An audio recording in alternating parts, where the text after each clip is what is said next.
Welcome everybody to Hearing Health Insights with iCAN, the Independent Connected Audiology Network, where we bring you exclusive interviews with independent audiologists around South Africa. Our goal is to help the public understand more about hearing health and the professionals who play a crucial role in it. And I have the pleasure of introducing Wiedaad to us today. And Wiedaad, can you tell me a little bit about how do I find you in South Africa? Where are you based and what do you offer in your practice? Okay, thank you so much, Cara, for having me today. I'm Wiedaad Bowers. I'm an audiologist that's based in Northern Cape, specifically a town called Katu.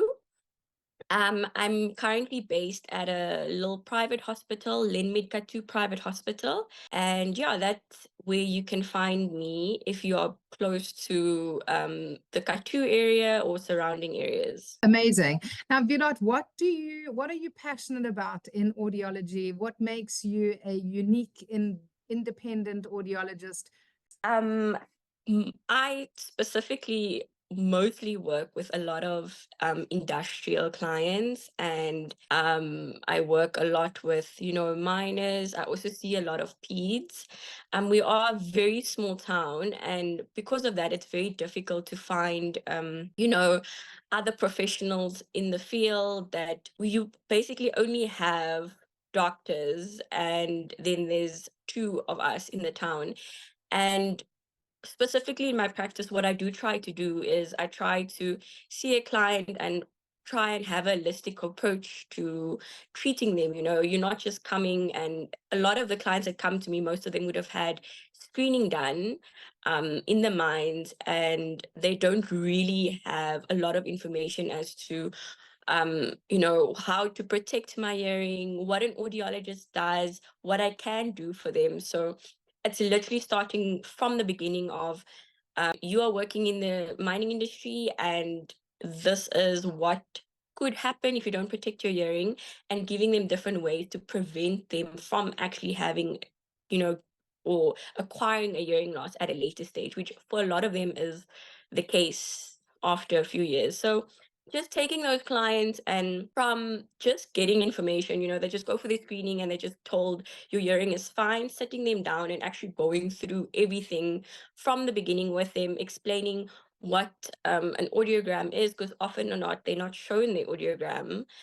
So yeah, we do a lot of the times a consultation like that is an hour and a half, because it's a lot of information from the beginning, and that's the least I can do, I think, as an audiologist for these clients. Absolutely. So I'm sure you spend a lot of time educating the public and communicating with employers as well. Do you offer like corporate audiology services to go into the actual industry and maybe measure the noise or educate the decision makers for the different companies? Cara, I think that is where I'm hoping that the practice is moving towards. Actually, today, I'm on a little bit of an outreach at some mines, going to have some conversations with some doctors just to, they do know about an audiologist, but I think they don't realize that you don't necessarily only have to send a client when there's a specific shift that they are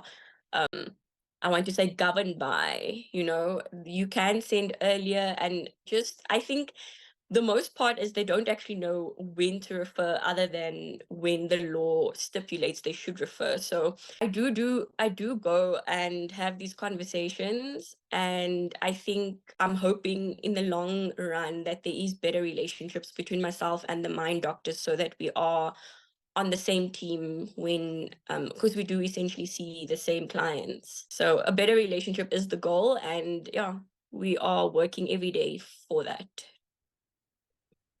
And for the general public out there, you might think that noise exposure has to be from a mine or from a really noisy factory, but in fact, driving a car, being in a noisy restaurant, being around a hair dryers are noisy enough to cause damage. So I'm going to ask Wiedaad for a last message to the public for all those people who are exposed to various levels of noise, and what to do and what not to do with regards to monitoring your hearing. I think the important part for me personally is if I can advise everyone to not wait.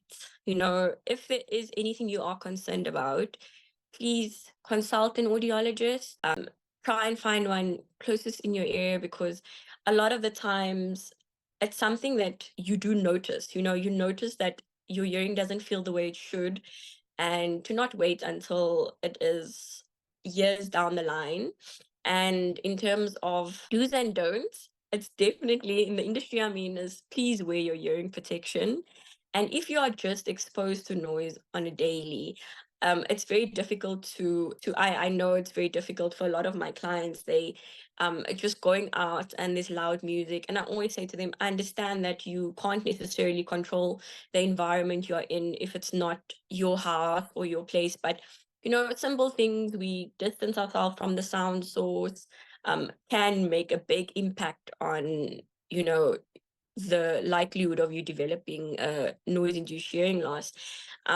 Something as simple as not driving with the window open. I have a lot of clients that the right ear they will start saying, but my right ear doesn't hear as well as my left. And most often they're just driving cars or trucks, and the window on the right side is always open. So it's little everyday things that we can do to try and prevent that hearing loss. Amazing. Thank you, Wiedaad. And we hope that these questions and answers have provided you, the public, with valuable insights and to help you understand the significance of hearing health while also getting to know the dedicated audiologists and members of iCAN in South Africa who are passionate about making a difference in people's lives.